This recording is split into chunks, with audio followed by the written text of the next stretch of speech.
Another day another story. सोमवार VART कथा। एक बार की बात है, एक शहर में एक साहूकार रहता था। उनके घर में पैसों की कोई कमी नहीं थी, लेकिन उनकी कोई संतान नहीं थी, जिससे वे बहुत दुखी रहते थे। पुत्र प्राप्ति के लिए वे प्रत्येक सोमवार का व्रत रखते थे और शिव मंदिर में जाकर पूरी श्रद्धा से भगवान शिव और पार्वती जी की पूजा करते थे। उनकी भक्ति देखकर एक दिन माता पार्वती प्रसन्न हुई और उन्होंने भगवान शिव से उस साहूकार की इच्छा पूरी करने का अनुरोध किया।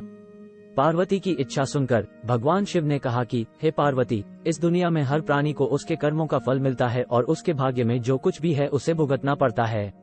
लेकिन पार्वती जी ने साहूकार की भक्ति का सम्मान करने के लिए उसकी इच्छाओं को पूरा करने की इच्छा व्यक्त की। माता पार्वती के अनुरोध पर शिव ने साहूकार को पुत्र प्राप्त करने का वरदान दिया, लेकिन साथ ही ये भी कहा कि उसके बच्चे की उम्र केवल 12 वर्ष होगी। साहूकार माता पार्वती और भगवान शिव की बातचीत सुन रहा था। वह इससे न तो खुश था और न ही दुखी। वह पहले की तरह शिव की पूजा करता रहा। कुछ समय बाद साहूकार के एक पुत्र का जन्म हुआ। जब बालक 11 वर्ष का हुआ तो उसे पढ़ने के लिए काशी भेज दिया गया।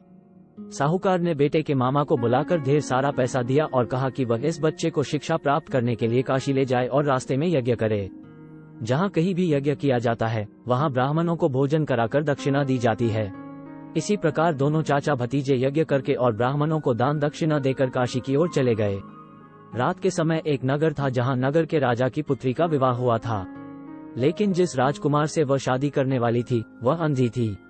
राजकुमार ने इस तथ्य को छिपाने की एक योजना के बारे में सोचा कि उसके बेटे की एक आंख नहीं है। साहूकार के बेटे को देखकर उसके मन में एक विचार आया। उसने सोचा क्यों न इस लड़के को दूल्हा बनाकर राजकुमारी से शादी करा दी जाए। शादी के बाद मैं इसे पैसे के साथ भेज दूंगा और राजकुमारी को अपने शहर ले जाऊंगा। लड़के की शादी दूल्हे के कपड़े पहनकर राजकुमारी से कर दी गई, लेकिन साहूकार का बेटा ईमानदार था। उसे यह उचित नहीं लगा। मौका पाकर उसने राजकुमारी की चुन्नी के किनारे पर लिखा कि तुम्हारी शादी तो मुझसे हो गई है, लेकिन जिस राजकुमार के साथ तुम्हें भेजा जाएगा वह आंख का कान है। मैं काशी पढ़ने जा रहा हूँ।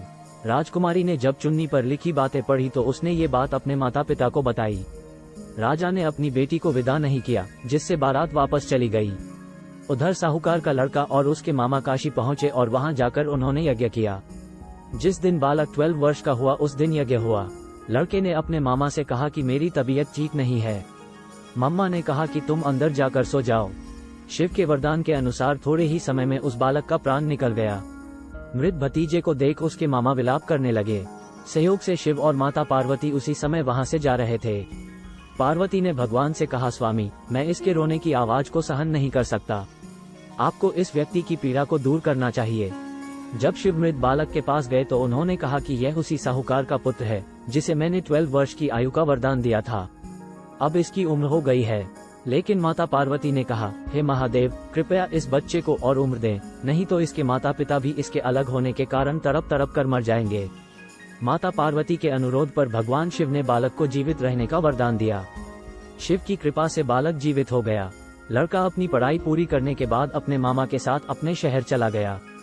दोनों उसी शहर पहुंचे जहां उनकी शादी हुई थी। उस नगर में यज्ञ का भी आयोजन किया।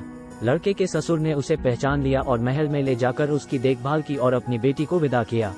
यहाँ साहूकार और उसकी पत्नी भूखे प्यासे अपने बेटे का इंतजार कर रहे थे।